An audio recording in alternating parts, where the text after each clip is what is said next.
Bonjour et bienvenue. Dans cette nouvelle vidéo, nous allons explorer la première partie concernant le cours gras. Ce cours est structuré de 7 principaux chapitres et durant cette vidéo, nous allons développer le premier chapitre.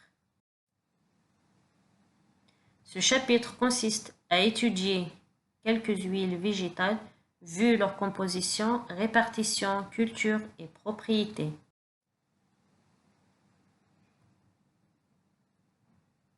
Une huile est une matière grasse onctueuse, insoluble dans l'eau et soluble dans la plupart des solvants organiques, tels que l'hexane et le chloroforme.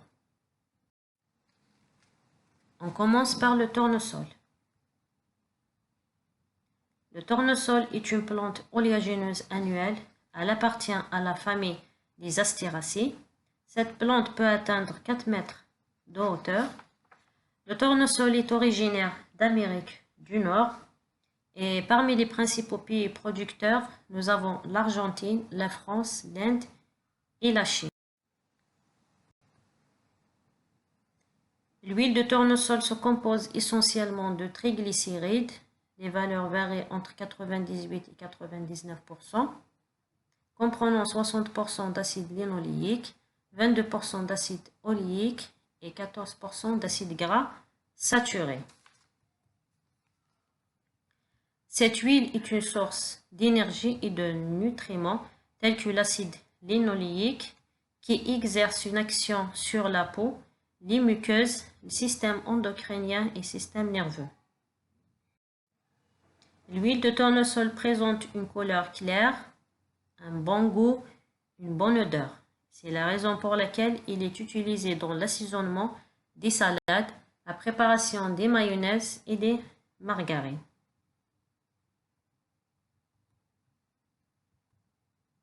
La température de cuisson ne doit en aucun cas dépasser le 180 degrés car cette huile est pauvre en acides gras saturés comme elle est riche en acides gras polyinsaturés sensibles à la peroxydation. Deuxièmement, le soja. Le soja, qui est une plante grimpante, appartient à la famille des Fabacées. Elle est proche des haricots. Cette plante est annuelle. Sa hauteur peut atteindre 1,50 m.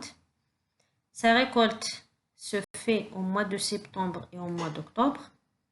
Le soja est originaire de la Chine. Les États-Unis, le Brésil et l'Argentine sont les principaux pays producteurs. La graine de soja est constituée principalement de protéines, de glucides et 20% de matières grasses. L'huile de soja est très riche en acide linoléique à raison de 50%, ce qui lui donne une valeur nutritive supérieure à celle des autres huiles, mais sa faible teneur en acide linolénique la rend très sensible à la chaleur.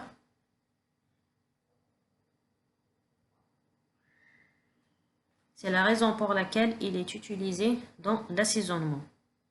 Sa richesse en lécithine la rend précieuse pour la reconstitution des cellules nerveuses et cérébrales. Troisièmement, le colza. Le colza est une plante annuelle. Elle appartient à la famille des herbacées. Sa hauteur peut atteindre les 170 cm. La Chine est son pays d'origine, comme elle est largement cultivée en Europe, au Canada et en Inde.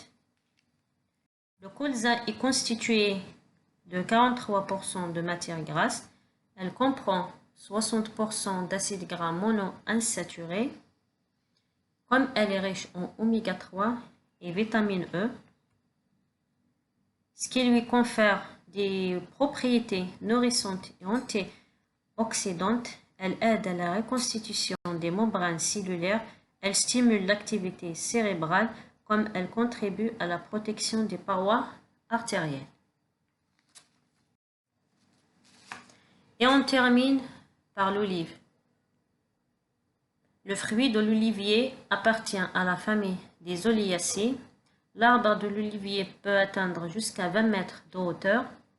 La récolte des olives se fait au mois de décembre jusqu'à fin février pour les olives tardives.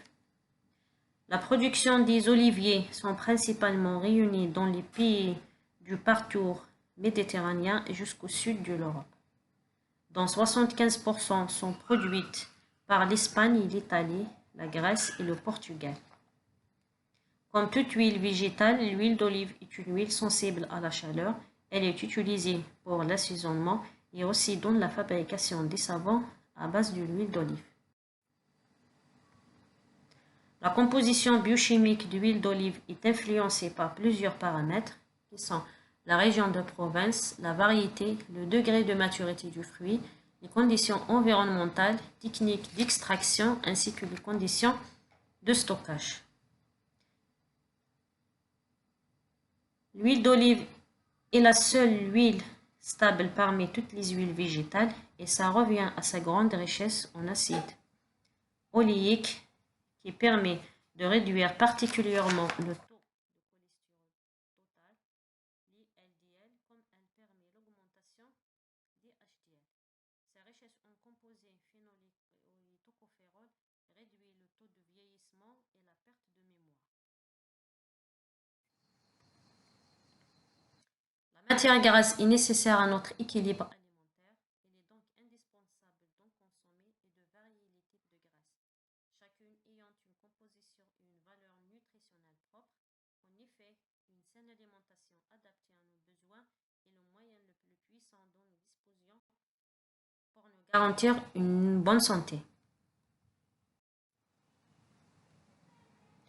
Afin d'approfondir davantage sur le sujet de ce cours, je mets à votre disposition ces références bibliographiques. La durée de ce cours est d'environ 7 semaines. À la fin du cours, un examen d'évaluation en raison de 100% est réalisé.